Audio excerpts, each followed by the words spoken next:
There's times where I'm just like, man, this is a lot. I just want to go home. I'm just like exhausted. I'm tired. But I just also remember what I want in life and what I'm striving for. And I'm striving for the best career possible, and to have the most people be able to listen to my music and be touched by my music. So you got to do the other stuff that not necessarily what you love, but it goes along with everything else. What is your biggest regret? My biggest regret is probably I think everything that I did made me who I am today, and I have a story, and there's a story in the Bible which talks about this dude who Jesus healed, and he said, pick up your mat and go. And so what that symbolizes, like, pick up your past. He was a paraplegic, and he's like, pick up this mat so you remember where you were. So for me, I just remember where I was, and no, I'm not where I want to be necessarily, but I'm not where I used to be, and just keep it pushing. That's like, people love vulnerability. Yeah. Because you're showing that you're human, and you're showing that you're like, you make mistakes, and you are human, and it's just relatable. There's strength in vulnerability though, right? Yeah. There's strength in you coming out and explaining how vulnerable you are. Yeah, for and sure. And how open you are. For sure.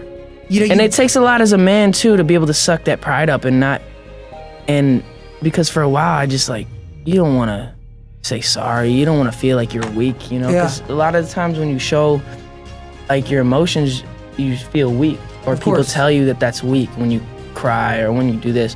I'm a really emotional guy, so I'm a crier. I'm someone who's like really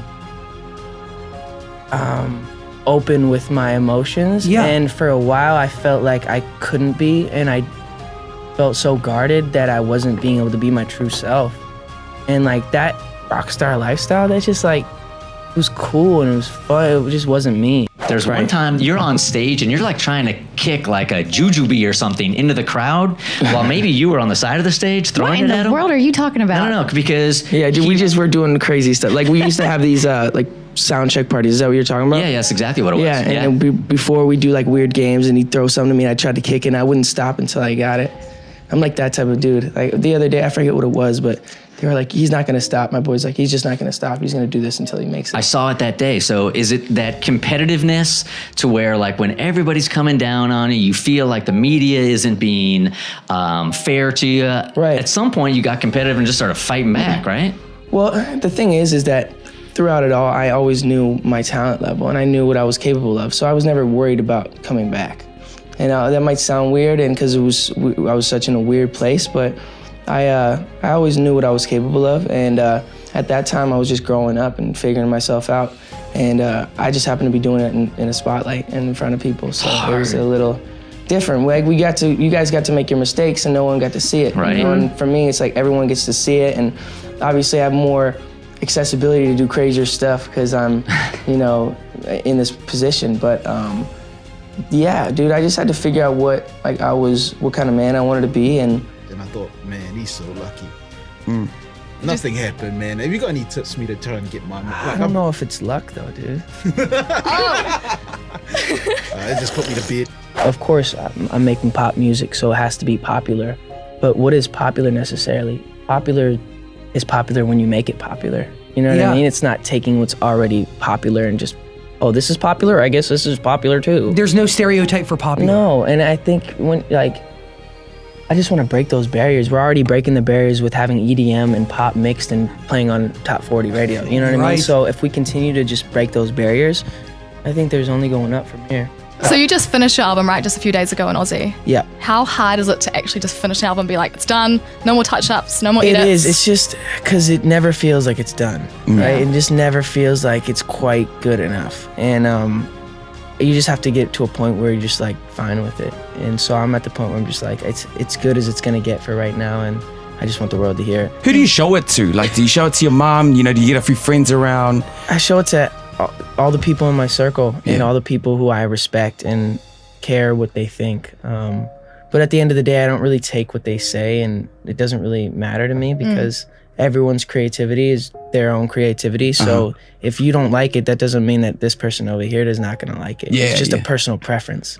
how do you, Justin Bieber, measure success? Do you measure, like, what is like winning to you? I mean, creating something that you love or doing something that you love and being passionate about it. And like, it's not like I have to get a #1 to succeed with this song. Yeah. Like, I succeeded when I recorded it. Yeah. You know, because I was able to do what I loved and put it on pen and paper. And yeah. And when you're making those songs and writing those songs and recording them, do you ever think about, oh, I wonder if the public will like this, or I wonder if the fans will like it? All the time. Do you? All the time, yeah. You never know what people are gonna like, and I've just got to the point with just accepting what I feel and just going with my gut. All this happened because you were discovered in 2007 on your own YouTube channel. Yeah, on my own YouTube in Canada. So if kids want to set up a YouTube channel, do you have any tips for them? I would just say learn how to tag the video right, because that really, like, just put like cute kittens, because a lot of people like search cute kittens. Would you say that's the #1 cute kittens? Yeah, just tag yourself as, even if you don't have any cute kittens in the video, just say cute kittens, and I'm sure you'll get some likes. Okay, and then so this guy sees one of your videos. So Yeah. And is he still your manager? Scooter's still my manager, yep. You know, how does it work, your relationship with Scooter? Does he do everything you say? Do you do everything he says? Have you had a row? Did you split up? Did you get back together? Are your songs about him? My songs aren't about him. No, he's someone who's probably one of the most talented businessmen that I've ever met, but he's also someone who really cares. You know, it's not all about the money for him. It's about, like, being passionate about what he loves, and he got a great family and someone who just, yeah, he's awesome.